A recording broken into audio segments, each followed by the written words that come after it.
Welcome, intrepid seekers of the unknown, and greetings to those who have returned to delve deeper into the enigmatic realm.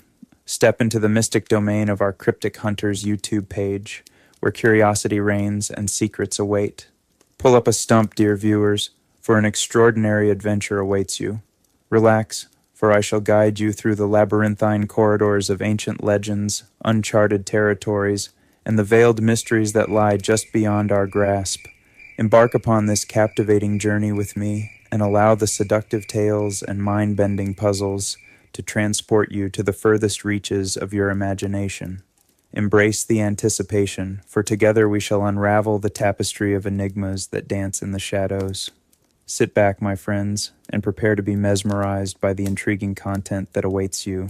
Pull up a stump, my friends, for tonight we journey far from the misty peaks of the Pacific Northwest and wander eastward into the heartland of Ohio. There, along the banks of the Little Miami River, lurks a creature of amphibian oddity, a legend whispered in hushed tones and laughed off by skeptics. But beneath the laughter lies something more enduring. Tonight, I will guide you through the tale of the Loveland Frogman. The story begins in May of 1955 on a quiet night in the city of Loveland, Ohio. A traveling businessman drove down an empty road when his headlights illuminated something unusual. Standing by the guardrail were three humanoid creatures, each about 3 to 4 feet tall, with leathery skin, frog-like faces, and webbed hands. He claimed one of them raised a wand-like device that emitted sparks before the trio scurried down the embankment toward the river, vanishing into the darkness. Was it a hoax? A hallucination? Or had he truly stumbled upon something unnatural dwelling in the swamps of Loveland? 17 years later, the legend resurfaced in a dramatic way. In March of 1972, police officer Ray Shockey was driving late at night when a creature darted across the road in front of his cruiser. He described it as 3 to 4 feet tall with frog-like features walking upright. 17 years later, the legend resurfaced in a dramatic way. In March of 1972, police officer Ray Shockey was driving late at night when a creature darted across the road in front of his cruiser. He described it as 3 to 4 feet tall, with frog-like features, walking upright. Days later, another officer, Mark Matthews, also reported encountering the beast near the Little Miami River. Matthews even claimed he drew his weapon, fired at the creature, and watched it leap into the water, disappearing beneath the surface. 2 trained lawmen, reporting the same strange frog-like humanoid mere days apart. Coincidence? Imagination? Or the echo of something that truly lives in the shadows of Ohio's waterway? As with any cryptid tale, explanations abound. Escaped exotic pet. Some suggest the frogman was nothing more than a large iguana or monitor lizard that escaped captivity. But would such an animal really walk upright or wield a sparking rod? Local folklore. Embellished, perhaps it was simply a tall tale passed around campfires, gaining credibility as more people added their own twists. The unknown resident. Others believe something truly lurks in those waters, an ancient amphibious species, or even a remnant of some prehistoric line. The Little Miami River and its swamps could hide more than we think. Despite skepticism, the Loveland Frogman has become a folk hero of sorts. The town embraces the legend. He's been the subject of books, documentaries, festivals, and even a 2014 musical called Hot Damn! It's the Loveland Frog. For residents, the Frogman is both a quirky mascot and a mysterious reminder that the world may still harbor secrets waiting in the dark. So, what do we make of this strange amphibious enigma? A hoax? A misidentified reptile? Or something older, watching us from the riversides? Here in the Pacific Northwest, we know better than to laugh off the impossible.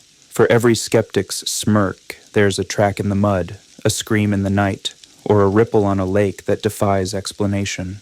The Loveland Frogman might not dwell in our own forests, but his tale reminds us of a deeper truth. Mystery thrives where water meets shadow, and curiosity is the lantern that guides us through the dark. So, dear hunters of the unknown, keep your eyes on the rivers, your ears open in the swamps, and your mind prepared for the impossible.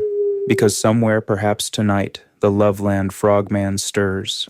The patrol on the river road. I remember that night like it was carved into my bones. Back then, I wore the badge.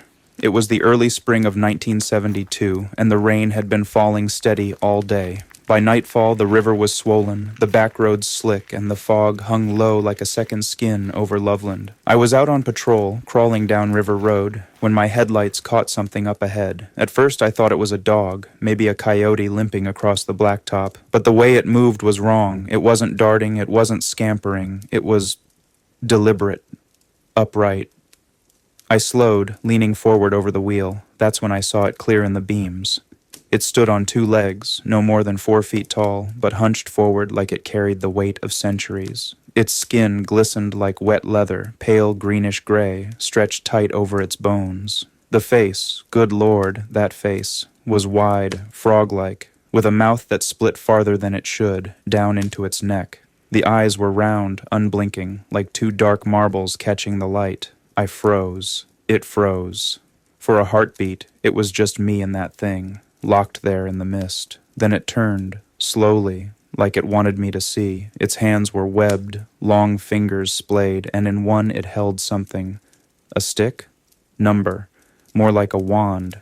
And I swear to you, before it bolted down the embankment, that wand sparked. Not a trick of the light, not my imagination. Sparks. My gut told me to chase it, but my heart told me to stay put, and maybe that saved me. Because when it slipped into the brush, the night grew silent. Too silent. Even the frogs and crickets cut off, as if the whole swamp held its breath. I never wrote it in the report. Too crazy, too dangerous to admit. But I'll tell you this much, friends. Whenever I'm near that stretch of road, I feel eyes on me, watching, waiting, like the frogman remembers. And maybe one day it'll step back out of the fog, wand in hand, sparks flying in the dark. The fisherman's night on the Little Miami.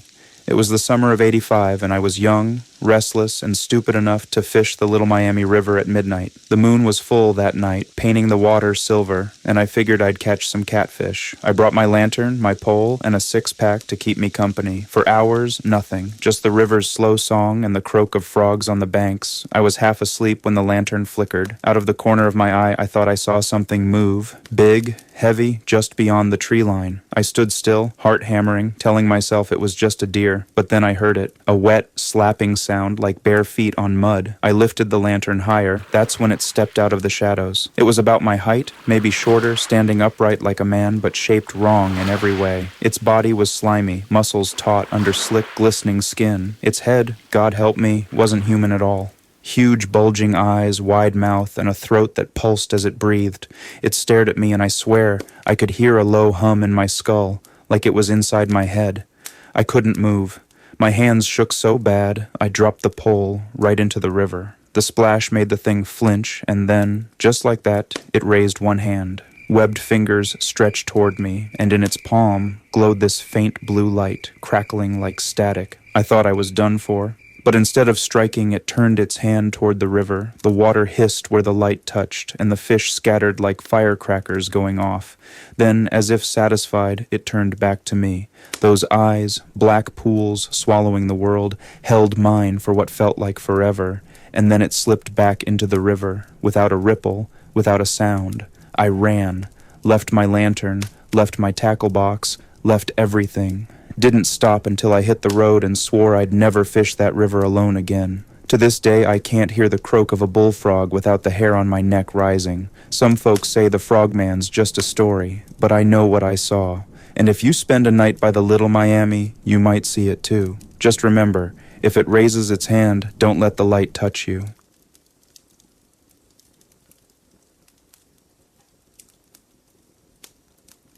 As our time together draws to a close, fellow seekers, we extend our deepest gratitude for joining us on this captivating expedition into the realms of the cryptic. We hope these tales and puzzles have ignited a flame of curiosity within your very being, leaving you yearning for more. Remember, the enigmatic path never truly ends, as there are always new secrets waiting to be unraveled.